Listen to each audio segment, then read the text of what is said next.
In the New York Times, a head of a chemical company in the United States was asked to comment on this. And he said, it's a tragedy and so on, it's terrible. But he said, Indian people have a different idea of the sanctity of life than Americans. In other words, if 3,000 Indians are killed, I mean, it's a sad thing, okay? He said it's a tragedy. He was not totally callous, but he said, let's not exaggerate this. These are Indians, they have a different, they're okay with human death. If their children die, they're okay with it.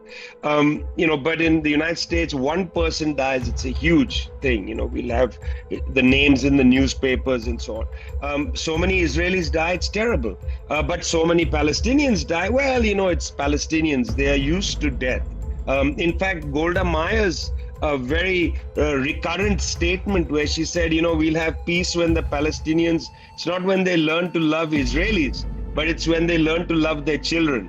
I mean, what a horrendous thing to say, racist thing to say, that as if Palestinians don't love their children. She said, we'll only have peace when that means Palestinians have a different attitude to death. That's what she's saying.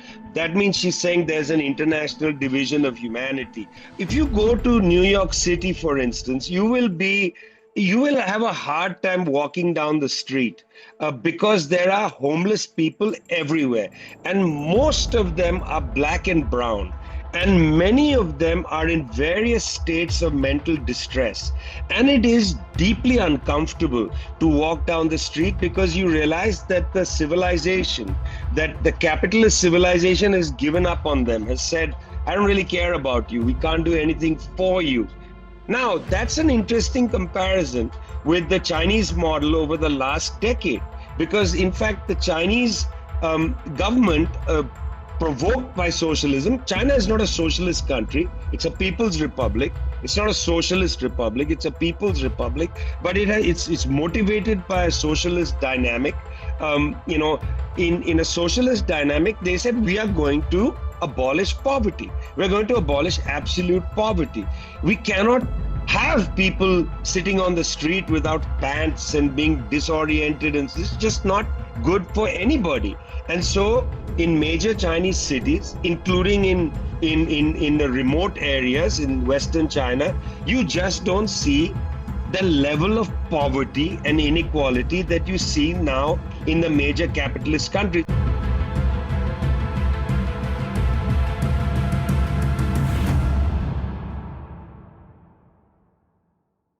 We are living in a world where there's an international division of humanity. And I think that is such an important distinction that you always make.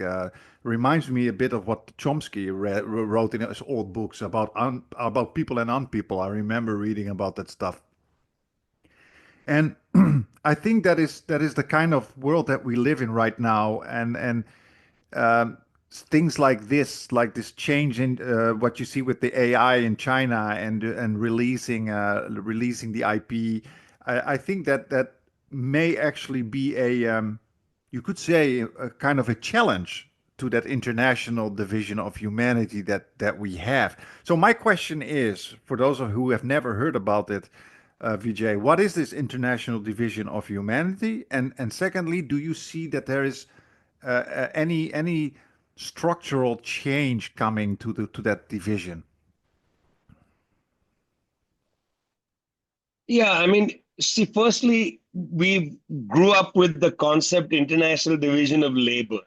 This concept came to us really in the 1970s when factories began to relocate outside the West, when scholars began to write about, say, resource extraction in the third world in a scholarly way. I mean, obviously, this has been written about long before, when people wrote about tin mining in Bolivia and so on. Those books of the 1970s, there began to be talk also in the United Nations about international division of labor and what this meant, and how certain parts of the world which were, say, producing raw materials, the cost of labor was suppressed, and people there were just not able to get value added for the raw materials they were exporting out of their country. So those parts of the world had, in a way, a suppressed wage structure compared to other parts of the world. And that was the International Division of Labor. It didn't just refer to some Adam Smithian division of labor internationally. This was actually about wage structures, that if you have a country, let's say Bolivia, exporting tin, and it's exporting unprocessed tin, then the wage structure in Bolivia in general, not just in tin, is held down low because there's no anchoring high wage that pulls all the wages up. There's no anchor wage. So then you export the tin to another country where you have the tin processed and put into, let's say, the production of metals and high end things, and then the high end manufacturing anchors the working class wage at a higher level. And so wages then are structured in this way of a neo-colonial system of the International Division of Labor. That's how we inherit the term. Yeah, that's the idea. It's not just Adam Smithian division of labor. It actually refers to wage structures, as I understand it. Okay, so then we have another problem, a compelling problem, because in 1984 in Bhopal in India, Union Carbide knew very well that its factory, Union Carbide now owned by Dow Chemicals, knew very well that its factory producing chemicals in this town, in a big city in India, this factory had all kinds of safety issues, but they just ignored everything. And one day, the factory exploded and thousands of people were dead and more impacted. It was like a chemical explosion that was like a chemical weapon that impacted the city. In the New York Times, a head of a chemical company in the United States was asked to comment on this. And he said, it's a tragedy and so on, it's terrible. But he said, Indian people have a different idea of the sanctity of life than Americans. In other words, if 3,000 Indians are killed, I mean, it's a sad thing, okay? He said it's a tragedy. He was not totally callous, but he said, let's not exaggerate this. These are Indians, they have a different, they're okay with human death. If their children die, they're okay with it. But in the United States, one person dies, it's a huge thing. We'll have the names in the newspapers and so on. I remember that quotation. That quotation is seared into my mind, and I've, used it in several of my books because that is a really interesting statement. And I don't think the man said it in he didn't think it's a bad thing to say. He thought it's a cultural relativist thing, if I may take that term in, that cultures have a different attitude toward death. Well, that's very interesting because that seems to me the attitudes that continue to reinforce themselves. So many Israelis die, it's terrible. But so many Palestinians die. Well, it's Palestinians. They are used to death.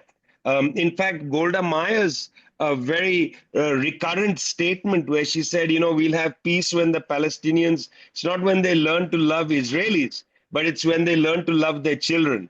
I mean, what a horrendous thing to say, racist thing to say, that as if Palestinians don't love their children. She said, we'll only have peace when that means Palestinians have a different attitude to death. That's what she's saying.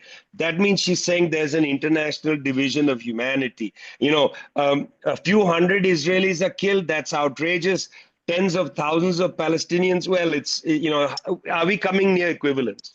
Okay, that's the kind of international division of humanity. And, I don't even need to inflate the number of examples. It becomes obvious. But the point, just to wrap this, the point about what is the international division of humanity, it's the idea that there are discrete human communities in the world, which there are. Yeah, there are. I mean, there are discrete human communities, but that these discrete human communities have different attitudes to life and death, and they can therefore be treated differently. And I'm going to come to your last point now, which is about, are we seeing a change in this?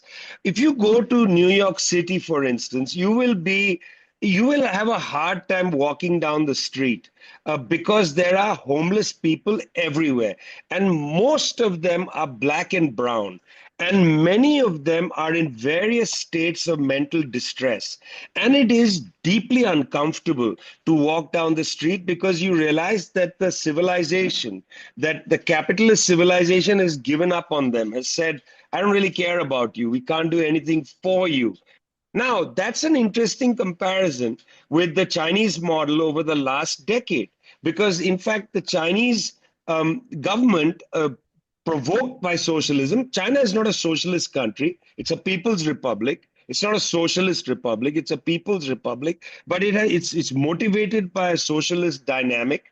In a socialist dynamic, they said we are going to abolish poverty. We're going to abolish absolute poverty.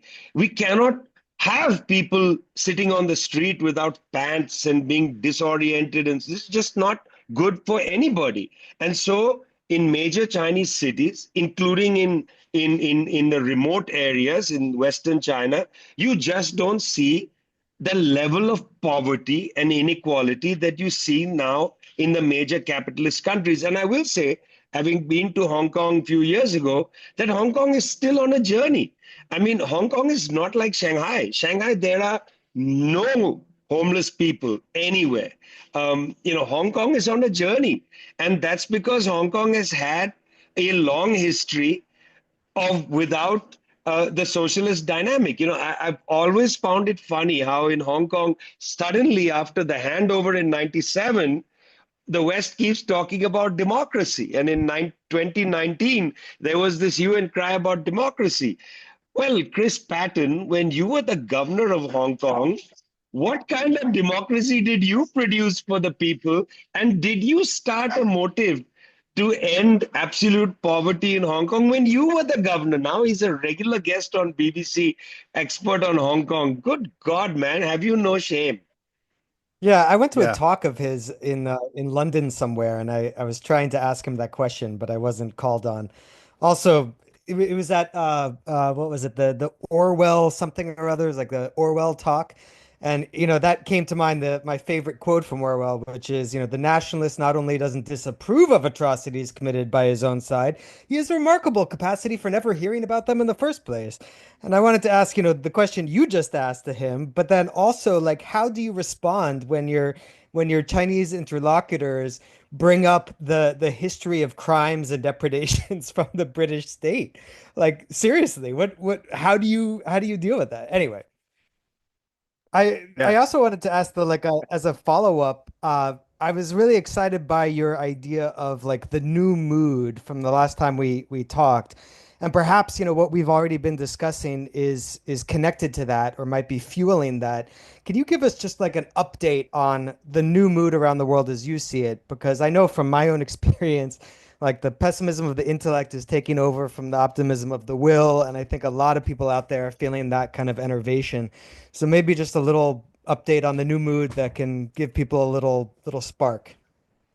Listen, I don't know fully about your backgrounds, but I do know that Kareem is from the Netherlands, I believe. Yeah, Kareem, you are from the Netherlands, and Sorry, and I Peter, was I'm muted. Yes, guessing, yes. yeah, and Peter, I'm guessing you are from the United States, or Correct. yeah, but you both work in Hong Kong. And that's interesting. Yeah, that's very interesting. It's not a novel thing. People went to China from the United States, played a very important role right after in fact, in the 1930s, Edgar Snow and so on. But there is something different in you guys' itineraries because, I mean, why aren't you teaching in Amsterdam, or XYZ, yeah? But you're teaching in Hong Kong. That's interesting. What is happening after 2007? It became very clear to people around the world that growth rates in the West were not going to pick up. I mean, if you look at year-on-year growth rates in Europe, in the United States, 2%, 3%. They spiked up after the pandemic. That was an unnatural spike, and so on. In the Western press, they keep saying, India, China, The growth rate is it's falling. It's not going to maintain, but it's still 5%, 6%. It's still sometimes two and a half times in the West. There's still jobs in Asia. Okay, guys, there's jobs in Asia. There's only precarious employment for you in the United States in the academy. There's jobs in Asia. You are living proof of that. Yeah. So, when I think about how after the third Great Depression, 2007 onward, these countries, India, Indonesia, China in the lead of this, and so on, all began to think, listen, we can't continue to yoke our cart to the Western horse. They are not galloping. We are going to gallop faster than them. We need to make our own markets with each other. The BRICS effectively was a trade body. It wasn't a political body. It was a way for these countries to start trading with each other. That was the incentive. Let's trade more with each other because they, with 2% growth, we can't sell refrigerators to them. They're buying it on our credit. We need a different economic vision. And the moment these countries began to, quote unquote, slowly decouple from their reliance on the Western markets, the new mood starts, because then they realize, well, we are not beholden to them. I mean, Indonesia making a public statement and then effectively a law saying we are not going to export unprocessed nickel. Okay, that's a huge move from Indonesia, a country with no left wing. Yeah, it's between a center right and a far right. Yeah, that's the governments. It's not, there's no left wing. Yet India, far right government saying we're going to continue to buy oil from Russia. Why? Because, it's cheaper than they're giving us discounted oil. Why should we pivot away from that? Yeah, these countries interested in the technological breakthroughs. Australians Security Institute recently showed that now out of 64 major technologies, China was in the lead in only 20 years ago, now in the lead in 57. So these countries have a buoyancy and they have an understanding that they don't need to keep going to Washington, D.C., to the IMF and so on to get assistance. They have each other. Now, they have contradictions amongst each other. That's why it's not multipolarity or some great new alliance. There's no military alliance in the global south. It's a new mood. I want to really dampen expectations. Firstly, talking about a new mood is itself, to my mind, a huge break from what it had been, which was subservience. India is no longer in the Quad. You may have noticed the Quad is kind of dialed down. And so the US had to create the Squad, where they replaced India with the Philippines. And even the Philippines is not fully enthusiastic about this whole China policy. Australia is going to have to really think hard about its whole squeeze China policy. It's its major trading partner in both directions, in what it sells and what it buys. So it is going to have to reconsider. Japan couldn't break with Russia because it has major energy investments off the coast of Japan on Russian islands, and they can't walk away from that investment or the possibility of getting energy. So this is the new mood. I think that the talk of multipolarity is an exaggeration because it misunderstands that, firstly, there is an enormous military danger and threat from the West, which is not being moved past. Nobody has moved past the Western threat. Western countries continue to have 75% of the share of world military spending. It's not happened, And secondly, these countries don't want to create a secondary pole. Even Russia and China don't have a military alliance. They merely have a strategic alliance. The West has a military alliance. It's called NATO. Japan has an office in the NATO headquarters. They are interested in something. But even the idea of Asian NATO has fallen apart because who are the Asian NATO partners? New Zealand, Australia, Japan and South Korea. South Korea, what just happened in South Korea? It's a completely unsustainable political scenario. It's not clear that the population is keen on the right wing on all issues. Again, South Korea between center right and far right, not necessarily keen on on all issues of what the US puts on the table. So that's why it's not really multipolarity. I think that's an exaggeration, but there's a new mood, certainly. Yeah, exactly, exactly. And would you say that if you think about BRICS and also the rise of China more specifically, would you say that this challenges the foundations of that kind of international division of humanity that we see? Because I think it's so frustrating for a lot of us to see what's going on when you look at Palestine, when you look at now with the billionaires like Elon Musk promoting far-right racism everywhere, using his money to elevate it on his platform, using his money to elevate these parties in Germany and the UK. So it seems that the capitalist class, you can almost say, is very invested in maintaining that division of humanity, both within the West as between the West and other parts of the world. And my question is, do you think that because we have all been fighting that kind of division for a long time. We fight racism, we try to influence our cultures, we try to make people understand, but it seems that this division between human beings actually just doesn't disappear unless there's a structural change in the world. So we can discuss that it's wrong, this division and racism, but somehow it just it doesn't seem to change. And my question is, do you also think we need actually a more materialistic, more structural change in the world for it to go away? And do you think that with BRICS or the rise of China, that is actually happening? Well, I think you're absolutely correct. I mean, methodologically, you are correct that this kind of change doesn't come simply from attitudinal changes. I mean, we've seen that in the debate around anti-racism. Is racism prejudice, or are there structures that continue to reproduce racism? I mean, I will tell you that right now, what I find most interesting is the discussions, debates, the theories floating around about industrialization on the African continent.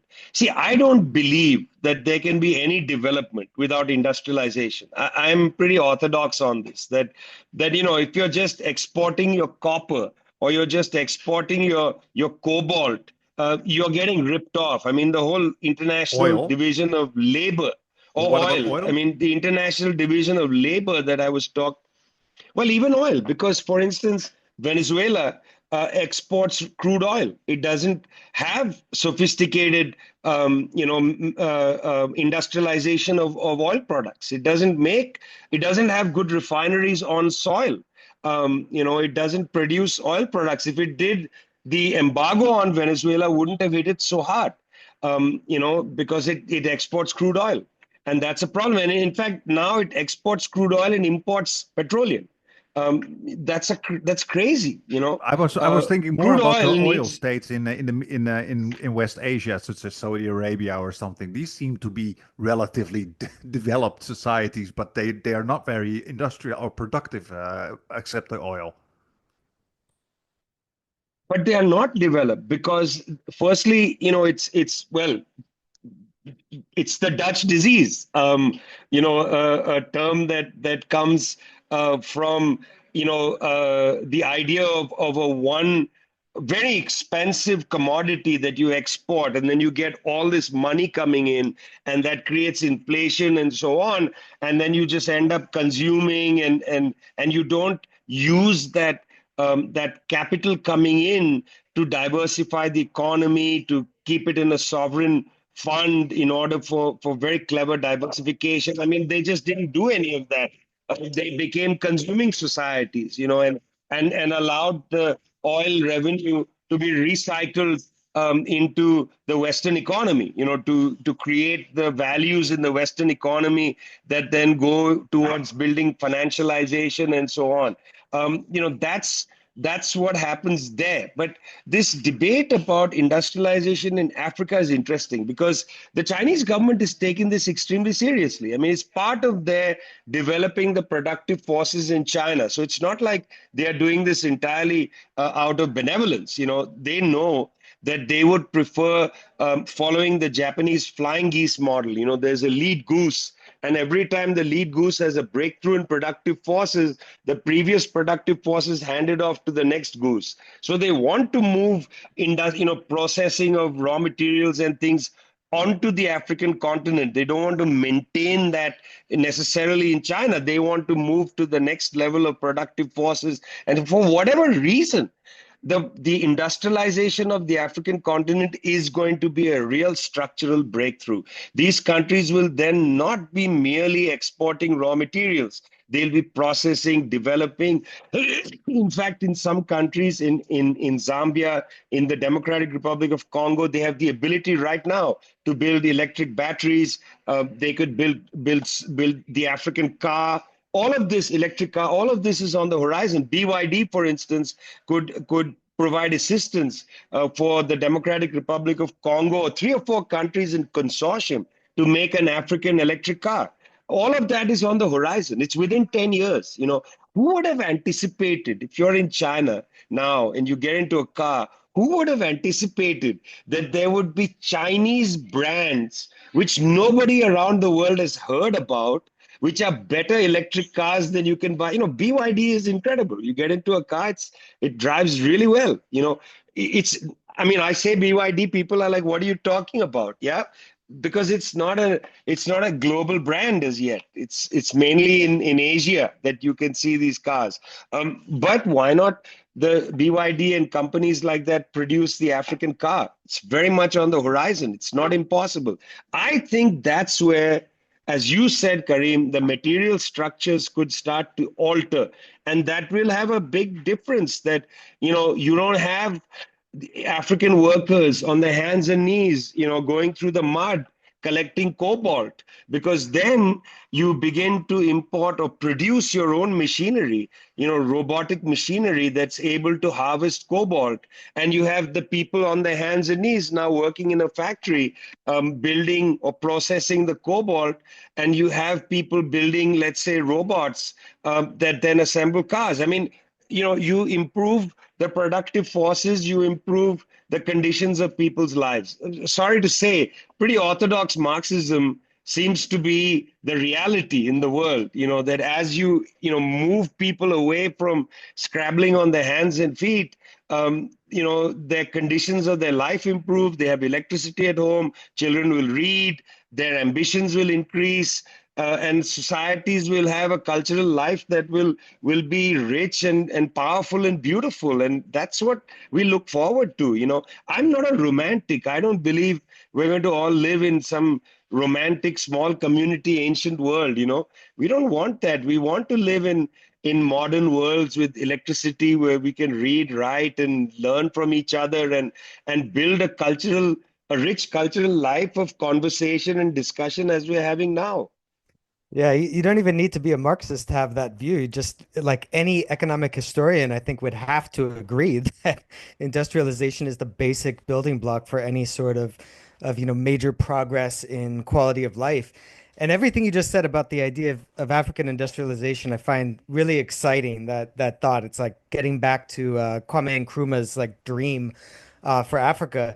But I also heard this really fascinating idea from Fidel Kabub on how he basically is like proposing this big deal where, everyone talks about Chinese quote unquote overcapacity in renewable energy generation technology. And of course, it's such a misnomer because the world actually has massive undercapacity, but it's called overcapacity just because Western firms can't compete. But leaving that aside, he's like, there's the outlines of a fantastic deal where China provides the really cheap renewable energy generation technology. And then with that massive component, that cornerstone of industrialization provided at cost or even subsidized, that could provide the major boost for industrialization throughout the continent. I mean, yes. Yes, because that's collaboration. And, people can scoff at the phrase win-win and whatever.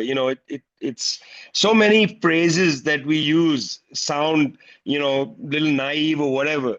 But man, this is a lot more win-win than exploitation of raw materials by like Glencore Industries based in Switzerland. it's a lot better win-win. Okay, so okay, it's not win-win in some perfect world, but we're not living in a perfect world. This is a huge advance, and I think when you talk to people who think about these things seriously, they see the utility and value in it. I mean, my opinion always is don't expect China to save the world. China has its own interests. It has to put its own people first. You have to have your own project and program. When you're trading with the Chinese, when you're dealing, you got to come with your own project. You can't just say, give us this, give us that. You got to bring things to the table, make a proper argument, and so on. We have to stand up with our plans and prospects. I mean, I was very impressed with the Sri Lankan president, Mr. Dasanayaka, when he came to meet with Xi Jinping. He came with a project, and he walked away with the largest investment deal that Sri Lanka has ever got from any country. The Chinese government said that, what you're saying makes sense. Let's move. And that is win-win because China has surpluses it needs to recycle. It has technology it would like to share. And Sri Lanka has immense needs, but also it is a hugely, important geographical location, sitting right almost smack dab in the Indian Ocean, just north of Diego Garcia, which is, contested territory and a U.S. military base. Contested territory not between any major power, but between United States, Britain, and the people who were thrown off the island so that a base could be built there. The Chinese aren't interested in building a military base in Sri Lanka. They are interested in improving the conditions of the Sri Lankan people's lives, and I think that's a sincere statement of their objective. I think they are sincere about that because they are motivated, as we say in Latin America, más o menos, by socialism. To a great extent or a lesser extent by socialism. That has an impact. People actually do believe things. I mean, they're not cynical. They believe in socialism. When Xi Jinping took that candy from the kid, yeah, put it in his mouth and said, put it sweetness in my mouth, blah blah blah. I hope for your life ahead of you and so on. I mean, those are sincere gestures. Yeah.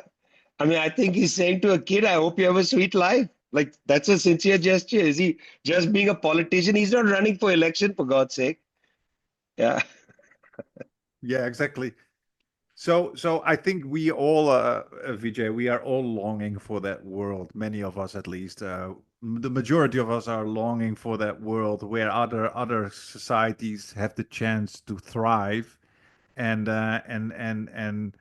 finally get out of that hellhole that many of these societies are in poverty and everything. Especially after we all witnessed a genocide for more than a year on our phones. We are really, really longing for a different world. But that brings me to an expression I heard a few days ago. I think it was a scholar named Max Agel. I'm not sure. He is he works in Tunisia, if I remember correctly, and he said something which really made sense. But there is of course, a big danger because the United States and the Western order in general um, only wants two options for the rest of the world. I found it such a powerful expression. Maybe it's from someone else, but I heard it in that discussion. The US only allows for the rest of the world two choices, either slums or ruins. That is, you either stay poor and you do what we want and we get all your stuff, and if you resist, we destroy you. And I found it such a good one, slums or ruins. And I also am so afraid of that in the sense that we also hear now Burkina Faso trying to get more independent, also is hoping to do production within its own borders and try to kick out all these Westerners. And I'm like, how long can this continue until the United States or the West in general just comes in and bombs you to the Stone Age? My question is, how long can China, for example, go on doing this with Sri Lanka or other parts of the world uh, without being a military, you could say, military counterweight to the United States. I mean, the United States has tremendous power when it comes to military and nuclear power, and et cetera, et cetera. So yeah, I don't know how to exactly ask this question. It's just like I find it also fragile. I'm getting hopeful. I see these changes, but on the other hand, I'm thinking, yeah, the United States is still there. Is this gonna work? You know what I mean? Don't let them get into your head. I mean, if you let them get into your head, you'll kill your optimism. I mean, look, frankly, this is the class struggle on an international scale. And the class struggle has never been in a straight line, nor has it ever been without pain. It's always come with pain. It's never been easy. I mean, imagine, how difficult it was for trade unionists 100 and some years ago, building the early unions in factories. The difficulty and so on. This is the class struggle at an epic scale. Part of the problem for some people is they don't understand that. They think class struggles only happen domestically, within a country, not that it can happen internationally. This is a class struggle on an international level. You see, when a government, center left government like in Sri Lanka, or a center left government comes in Senegal, and if a left government comes, or a popular government in Burkina Faso, Mali, Niger, and so on, these are popular governments. When they come and they start threatening to change things around, they know they are going to get hit one way or the other. The question is, are we at a point where there are sufficient numbers of these struggles happening around the world, Colombia, Honduras, and so on, that the United States, which wants to get into your head and scare you, can't actually deal with all of these? There's a kind of, there's a kind of a issue of quantity and quality. To go back to old dialectics, that when the quantity of these sorts of experiments increases, as more and more people get fed up with subservience to the West, the quality of the world order changes. And I think we are at a very, very precarious position of this. That we can see, I can start enumerating the quantity of geographies that are trying to walk away from this sort of Western humiliation project. But as of yet, the quantity of these geographies is not sufficient to change the quality of international relations. We're coming there, but we're not there yet. And that's why we use the term the new mood. There's a quantity that has not yet been accomplished to say, well, we're in a new world now. But the quantity is increasing, and it's getting interesting. And even within these countries, the quality of the class struggle is turning against elites. And that's fascinating to me. Again, I'm not an exaggerator, and I know that when I use the term class struggle, I want to emphasize that it's reversible. It's painful. It's not a straight line. No progress happens in a straight line. That was a myth of modernization theorists. It was a myth of progress that comes from a kind of the jubilation of capitalism. Marxists do not believe in the myth of progress. We believe in the class struggle and the necessity to enter into struggle to make the world better. It doesn't happen by itself. There is no automatic improvement. We have to enter into it to make it better, and so on. And that, gentlemen, that's where we are. We are in a situation where the quantity of changes is increasing, but the quality of change has not yet taken place. Yeah, I like that. That's a great place to leave off. You've been very generous with your time. We're at the hour mark.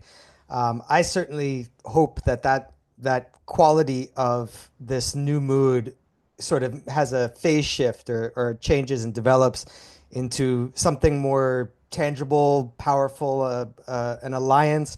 And also, I echo Kareem's concern about the ruling classes of the U.S. and then its subsidiaries in Europe. They've been just taking L's after L. So I wonder how they're going to react. But I think being optimistic is really a requirement, even if you don't feel like there's the intellectual grounding for it. You've got to create it on your own and act as if you were hopeful. Absolutely. Beautiful. That is beautiful.